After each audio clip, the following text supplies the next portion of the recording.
ஏன் நாம் கோவில் கட்டுகிறோம்? நம்ம என்ன செய்கிறோம்? ஆண்டவரே எங்களை அதிகம் தொந்தரவு செய்யாதையும், எனக்கு என் மனப்படி ஒரு வாழ்க்கை இருக்கிறது, நான் நிறைய இதெல்லாம் செய்ய விரும்புகிறேன், அதனால் நீர் அதுல தலை போடாதேயும், ஆனால் உமக்கு மகிழ்ச்சியாக இருக்க கோடிக்கணக்கான ரூபாய் செலவு செய்து நாங்கள் ஒரு கோவில் செய்கிறோம், ஒரு அழகான கருணை பேழை நாம் உங்களுக்கு செய்கிறோம், அதில் நீர் சந்தோஷமாக இருந்துவிட எங்களை தொல்லை கொடுக்காது.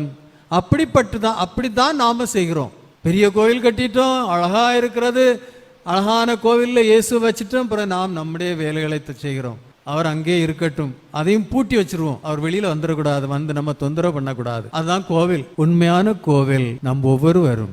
இயேசு இந்த கோவிலில் மண்ணும் சிமெண்ட் கட்டிய அந்த கோவிலில் இருக்க இயேசு விரும்பவே இல்லை. இயேசு எங்கே இருக்க விரும்புகிறார்? நம் ஒவ்வொருவருடைய வாழ்க்கையிலும், நம் ஒவ்வொருவருடைய உள்ளங்களிலும் அவர் இருக்க விரும்புகிறார்.